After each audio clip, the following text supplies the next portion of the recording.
Zephan Blacksburg here with an interview for the Life Rescripted Summit, and today I'm joined by Charlie Poznek. And Charlie is an online business startup coach and a champion of disillusioned employees everywhere. He is passionate about helping professionals break free from career dissatisfaction and build a life and business they truly love. Charlie is the host of the Boomer Business Owner podcast and has interviewed over 300 top online business experts, thought leaders, and evolutionary entrepreneurs, and today he is joining us to talk a little bit about business, online business, and also some health things that we were talking about before we jumped on the call. How are you doing today, Charlie? I'm excellent, Zeph, and thanks so much for having me. Awesome. Well, I'd love to hear just a little bit of your history just to share with everyone kind of how you got to the Boomer Business Owner podcast and why it was so important for you to start this mission. Well, I started out of college. I started my own business, so I've always been entrepreneurially inclined. About 5 years into it, I started reading. This is probably the mid '80s. I started reading the Wall Street Journal, and I saw that people my age were literally making like 10 times what I was making. And I'm thinking they're probably not 10 times as smart as me, but I realize it's, if it's like Al Capone said, why does he rob banks? It's where the money is. So these were people all in the finance business. So being primarily motivated at the time by money, I sold my business, went back to graduate school, and for almost 20 years worked in the investment business. And it was a great experience. I learned a lot. I met a lot of good people, made some good money. But at the end of the day, the saying, if you're not willing to work on building your own dream, someone else will happily help you build theirs. I thought that was really, an apt quote, if you will. And I just found myself just doing things for other people and, again, building up their business. And I wanted to do my own thing. So probably in the mid 2000s, maybe 2005, started to explore online stuff, started an eBay business, conducted probably 3,000 transactions on eBay, started a couple of blog related websites, wound up selling them. So I've always been involved or interested, at least the last 10 years or so, in online business. And from my experience and just looking at people today, I guess my position is that a lot of people are doing what they do from a work standpoint, primarily, if not solely, for the money. And it doesn't have to be the case. If you want it to be the case, if you like that, that's fine. But the concept of, well, I like basket weaving and I can't make a living basket weaving, I'm not convinced that that's the case. That makes sense. I was actually one of those big fans of eBay back when I was in college because, that's the one time where you have the least amount of money. Mm-hmm. And so I would like buy stuff and resell it on eBay for more money. I'd be that guy going down to the bookstore when it was time to buy your books at the beginning of the year, and I would find the books that were worth more online and buy them just to resell them. And it's a great business. It's a great way to make extra money and to get out of, whatever it is that you're in, if it's a full-time job, if it's a part-time job. Where did the Boomer Business Owner come into play? Was this something where you were like, I've done a lot of really cool things and everyone's kind of looking at me and wondering how I do it? Because I know that, when I first started my business, my parents were kind of like, I have no clue how you make money, but I know that you make money and you pay your rent, so that's a good thing. Well, I was just coming off my epic failure. My previous business was a pet supplement business, and I was just looking around and trying to think of what's next. And I was talking to some people, and they basically said, what problems do you experience? And even though I've been in the online space, like back in 2005, 2007, it was like drinking from this big fire hose. And today, it's almost like drinking from a fire hose, but a smaller fire hose. So I started to think, why is that? And someone brought up the terms to me, digital immigrant and digital native. So kids these days, they're brought up in the digital environment. They're native to the digital environment, where folks my age, let's just say maybe even 40s and up, weren't brought up in that. So they don't really understand, they don't know that. So I thought there was an opportunity. I called it the Boomer Business Owner, but the term Boomer, it's not about an age demographic as much as a mindset. It's more of a proxy for kind of digital immigrant, somebody who doesn't really understand what goes on behind the scenes online business. So my thought was, how can I help those people start an online business doing something they enjoy? That makes perfect sense. I mean, that's something that everybody kind of dreams about, is being able to make money that, sustains their lifestyle, but B, to make money doing something that they really enjoy doing as opposed to settling for a corporate job. what types of online businesses are you seeing as being really successful just at this point in time? I know that things kind of change as the years go by. I know Pat Flynn first got his start making money just by blogging and having Google ads on his pages, and people click them and he makes money. But things are changing a little bit. People don't click ads like that nearly as much. What are you seeing as the trend, maybe right now? And then what's a guess as to, 5 years out where we'll be? Well, I think people are always going to make money with e-commerce, selling products and services online. My focus is primarily more on online, on information-based businesses.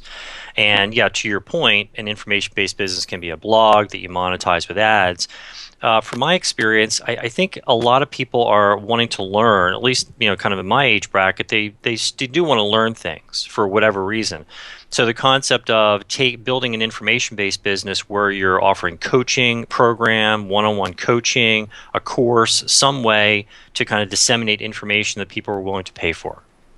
And so this is information about, I'm guessing, anything from health to running a better business to marketing to pretty much any niche in industry, right? Yeah, I guess when I work with somebody, if I'm working with you, the first thing I want to find out is what you enjoy doing. Personally, I get plugged in with the passion word a little bit. I think it's just too narrowing. Like you could spend your whole life trying to think about what is the one passion thing you're passionate about. But if I just said, Zephin, what do you like doing? There's this great exercise. I read it in a book a number of years ago. I cannot for the life of me remember what book it was, but it was a 3-minute exercise. It's take a piece of paper, 10 rows, 3 columns, and take 1 minute, write down 10 things you enjoy doing. Walking my dog, working out, sleeping, whatever. And then the next column, take 1 minute of 10 things you can you can do to make money doing something you enjoy. I enjoy walking my dog. Well, I can, walk other people's dogs. And the third column is something you can do to make a lot of money doing that thing you enjoy. So in that situation, I can start a dog walking business or a dog walking franchise. The whole concept of that exercise is so that you can see that you can not only make money, but you can make a lot of money doing something you enjoy. So I don't really care what it is. If you are a bookkeeper and when you go home in the evenings on the weekends, you like basket weaving, I want to help you monetize that. Maybe if you don't like talking to people, well, maybe it's in the form of a course or something like that. But that's the process I take people through, think through that stuff. Mm-hmm. And what do you have to say to the people who think that they don't necessarily have a marketable skill? Because I know that everyone has a skill in something, and I think they don't realize that there's an audience there for everything. So what do you have to tell to them when they say, oh, well, I don't know if I know anything that's worth selling? Lots of people are going to have self-doubts. I'm a real big proponent of just kind of getting in the game. And I would probably say I really feel like there is some market for it. Can you make $1 million or $10 million? Not sure about that. Can you make some money doing it? I'm pretty sure about that. But regardless of what I say, get in the game and do something. The cost to entry, the barriers to entry are so low with an online business relative to a brick and mortar business, it doesn't make sense in my mind not to start doing something and kind of see where that takes you. Yeah, I mean, right now you can basically, as long as you have an internet connection, you can do anything you like. There's, run to a Starbucks and get the free Wi-Fi connection and you've got a business. And there's even just the things like you and I do with our podcast to support having a business. You really only need an iPhone to record a podcast if you really want to go minimalist. So I don't think that there's any barrier to entry at this point in time. And if anyone's sitting there thinking, well, I don't have any of the money, there's WordPress, free website creation. There's, as long as you have internet, there's a way to do it. And everybody has to start from somewhere. Now, what does the business look like now for you, and how is it bringing in a profit that allows you to live, a lifestyle in the way in which you'd like to? Well, I've done a number of podcast episodes, so I do podcast coaching. It's one area of monetization. I started a mastermind group probably 9 months ago, and that's another area of monetization. And just not next week, probably in a couple weeks, I'm about to launch a group coaching program for helping people with online business. To this point, it was more just kind of helping people out, and maybe people in the mastermind group, things like that. But it's going to be a more formal group coaching program. Very cool. So you've found a way to basically leave the option of a corporate job or a 9 to 5 job totally behind and become fully self-sustaining with this. How long has it taken you to get to the 300 interview marker with the podcast? Well, John Dumas was my podcast mentor, so I modeled myself after him. I was doing a 7 day a week podcast for several months. I made a decision at some point that I didn't want to be a podcaster. I'm an online business person. So I kind of cut back on my interview schedule so I could focus on other things, whether it's writing blog posts, haven't done any videos yet, and just, kind of working on my business in other ways. So let me see, I've been doing this now for about a year and a half. It's almost exactly a year and a half, and I'm about 350 episodes. Very nice. So it Yeah. really doesn't take all too long to build that. And how does the podcast feed into your services that allow you to make money?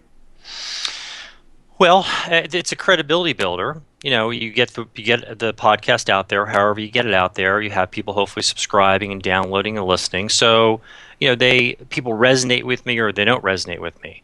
And when I first started the mastermind group, I only sent something to my list and got a handful of people to sign up for the group. So I think it's a credibility builder. And one other point I'd like to make, if you don't mind, is doing an interview-based podcast, Stefan, is probably one of the best business decisions I've ever made in my life. It's just incredible. The quality of people I've met. You've obviously been on the show. I've started mastermind groups with people that I've interviewed. I've become friends with people I've interviewed. I've engaged people for their services that I've interviewed. It's just incredible. I can't say enough about the benefits to me, and I would assert to a lot of other people for doing an interview-based podcast. Yeah, I mean, I think that so we just released episode 40 this morning, and I think over the course of those 40 episodes, it started January of 2015, it's now July of 2015. It's definitely been rewarding having met those 40 people on top of, working on this summit. I've interviewed another 35 or so people. So, I've already met 70 to 80 people who are, all extremely successful business owners, have been giving me a lot of helpful tips and tools along the way, and just starting to get to that point where I'm actually meeting them in person. So it's no longer just a face over Skype. I'm actually running into them at conferences, and that's been really pretty rewarding. Tell me a little bit about taking care of yourself through this whole process. Just to switch gears a little bit, I know before we jumped on the call, I noticed you have a standing desk, and you've learned some things from a mutual friend of ours that have helped change your life. And I've been learning a lot more about how if you don't take care of your body, then who needs a business? Because the business isn't going to run if you don't have a body to run it with.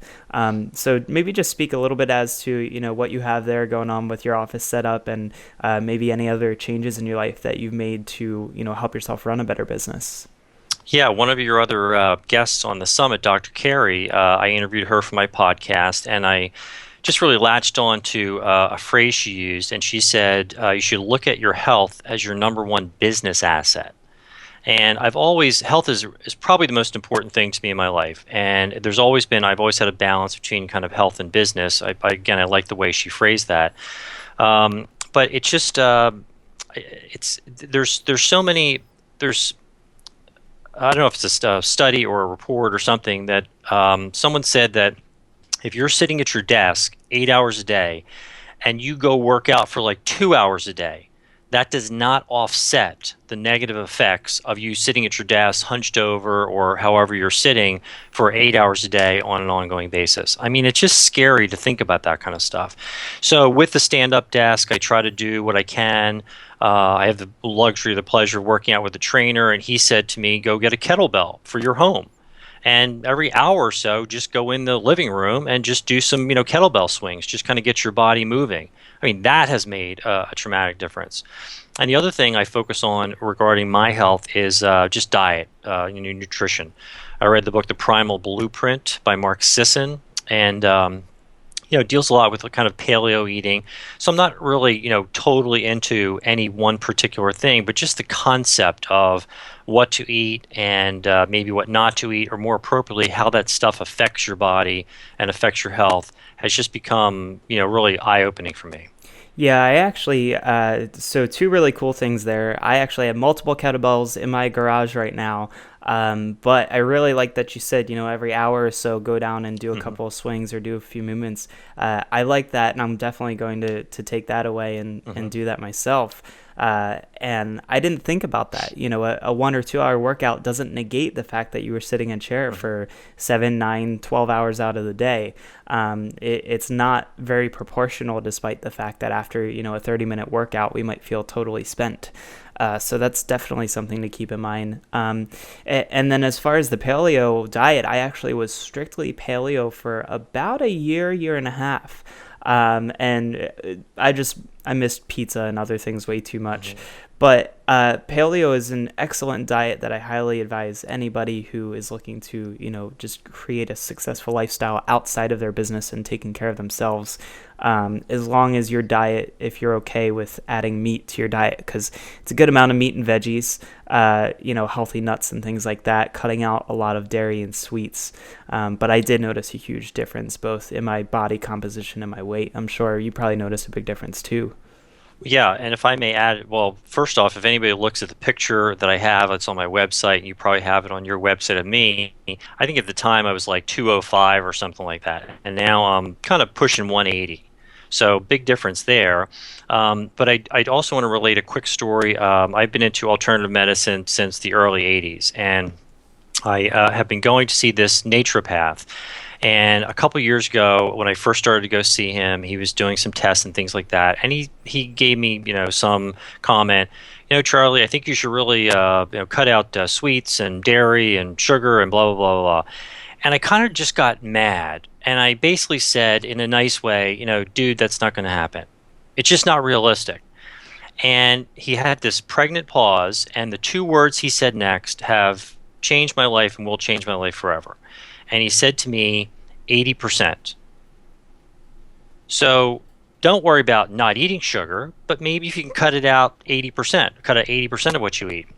So what that does now is it gives me options. So you're not telling me what I can't do, because if you tell me what I can't do, I want to do that. So you're just giving me some education and making me become a more conscious eater, so I can make the choice. If I want a bowl of ice cream, a big old bowl of ice cream now, that's fine. I just have to, again, be conscious of what I'm eating, and I might not have a big bowl of ice cream tomorrow or something like that. So that was a really big change for me. It's really interesting to hear that. I'm actually curious now, is that a principle that you've found can be applied, into business or working with other people? We've heard of the Pareto principle, the 80-20 principle. Have you seen that in action or with some of the things you've been doing? I'm not sure I could draw a direct parallel to that, but yeah, with the 80-20 principle, it's appropriate for anybody, I guess, in any kind of thing. If, to the point earlier, the person who was saying, well, I don't know if I can make money doing this, or I don't have enough time to spend, you could always kind of explain to people that there is some option for you to do something there. Again, I don't really draw a direct parallel between the health thing and the business thing at this particular point in time. Yeah, so I've found that 20% of my clients tend to bring in 80% of the revenue, so that's where I've kind of seen that come into play. Switching gears again real quick, I'm just wondering if we were to take somebody and just say, clean slate, we want to start a business for them. Well, they want to start a business and we want to walk them through what their options are. Let's say we recommend to them starting a podcast with something that they're very passionate or knowledgeable about. And let's just pick a random topic of, let's just say rowing. So I love rowing. Let's go with rowing for a minute. We want them to start a podcast. Where are some of the routes they can take to turn this into a business and make money with this, just to give everyone an example of and really seeing this played out, with something that neither you or I have actually done before. What would you recommend to them in building a business off of that?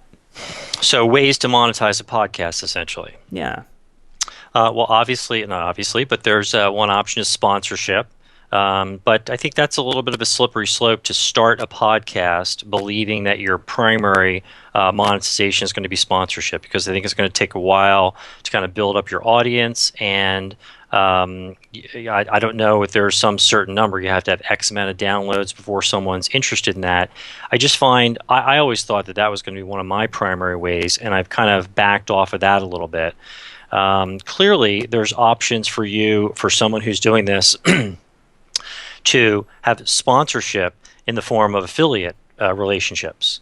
When you hear on a lot of podcast, audiobooks.com, go here to get a free audiobook. From what I understand, that's kind of a call to act, not a call to action. They compensate you on people coming in. So it's an affiliate kind of relationship. So that's clearly, some way to do that.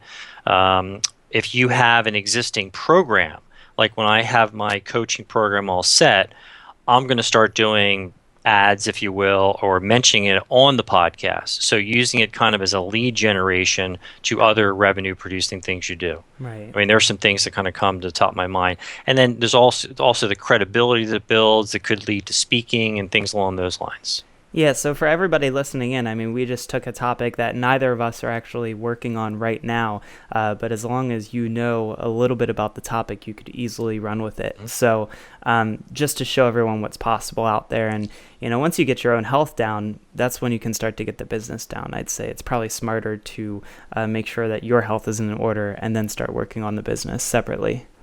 Yeah, and just one other point about that, if you're doing an interview-based podcast, a rowing interview-based podcast, you're going to kind of involve yourself with other people in the rowing community, and who knows where that may lead. Right, from and a revenue standpoint. Oh, yeah, and I'm sure you could work on sponsorships with different, rowing equipment manufacturers. I personally, you brought up a great example. I just started with audible.com. So within my podcast, there's actually like a little 20-second thing about halfway through the episode saying, if you go to audible.com/yearofpurpose or something, or yearofpurpose.com/audible, actually every time someone signs up for that for free, Audible pays me $15. Wow. So you're not going to become a millionaire overnight, but it could totally recoup the cost of me taking an hour or two of my time to make the podcast, to publish it and upload it. So it's a great I think it's a great opportunity there, no matter what niche or industry you're actually in. What if somebody came to you though and really doesn't know what to go after or what to do, and they're just totally stuck? Where do you even start with them to help them figure out where their strengths are? Well, again, I think it's less about strengths and desires. What do you like doing? I mean, if you like doing something, one can argue you have a strength in that. So, I'm very clear. If you, Zephyr, are an accountant or a bookkeeper, and you know Microsoft Excel like the back of your hand, you've been doing it for 20 years. One could say that's a strength of yours. It doesn't mean that's something you want to do. It's something you enjoy doing or something you want to do in your online business. So I'm more concerned with what is it that really lights you up, that really turns you on, that you really can't wait to. It could be biking. When you get home, you just like to go biking or something like that. We'll take that and run with that. Gotcha. So it's not necessarily... I think that people lose their identity in what they do, right? So like they have worked in this job for 5, 10, 20, 30 years, and they kind of identify with this, I am an accountant. No, you show up to work and accounting things are what you do, but that is not who you are.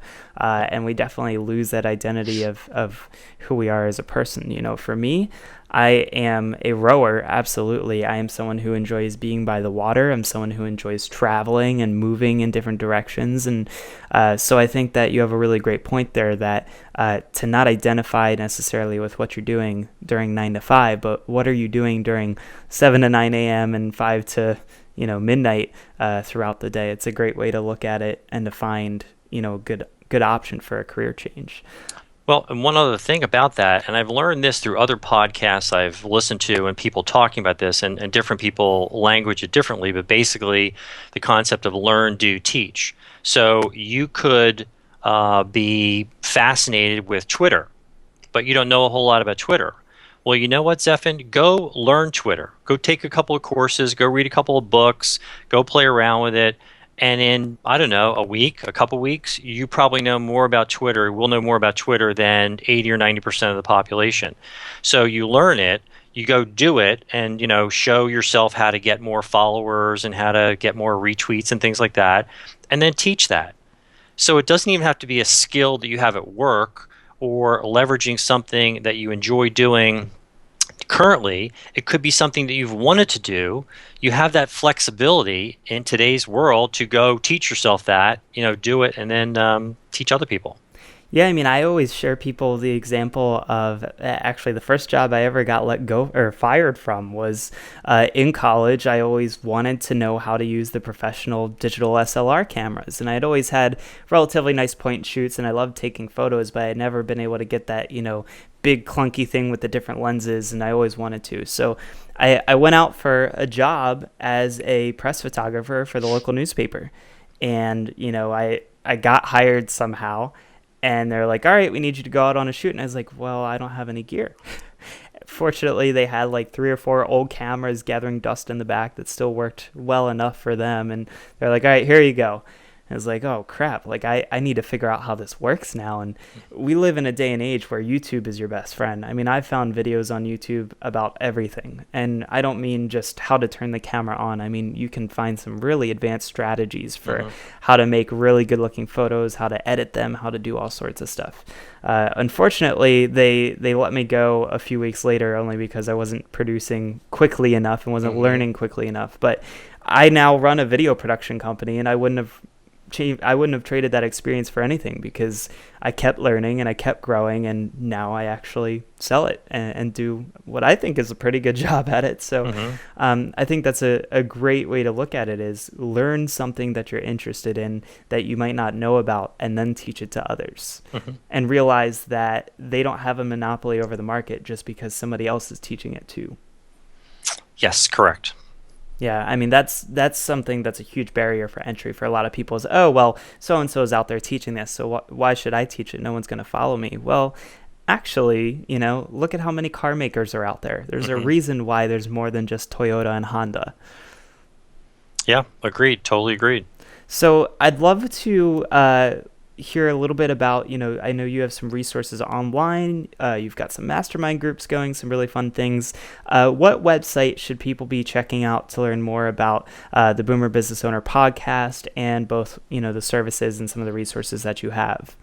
So my website currently is theboomerbusinessowner.com. So all the websites, all the podcasts, blog posts, and things like that, information about the services, they're all on there. I'm actually in the process of kind of shifting over to charliepoznek.com. So by the time this comes out, that may be available as well. But at the very least, you could always go to theboomerbusinessowner.com and access all the content. All my contact information's there. And my free giveaway for the email list, my new free giveaway is basically 7 ways to finally create the online business you enjoy, to create the entrepreneurial life of your dreams, if you will. It's not exactly the title of it, but that's the concept. Yeah, so I mean, everybody listening in, this is the Life Rescripted Summit. The whole point in this is looking at the script of your life and figuring out what are the parts that you want to change. And so if you're sitting here thinking, I want to start a business or I want to make a change in the business I already have, then I'm sure that's probably a good resource for them all to check out. Very cool. It essentially goes over business models. It's more for newbies, if you will, but essentially talks about different ways to monetize your information online. Gotcha, and that's exactly what people are always concerned about is how do I make money? So definitely everyone listening in, check that out. Charlie, it's been great speaking with you today, and I'd love to keep in touch. Absolutely, Zephyr. Thank you very much for the opportunity.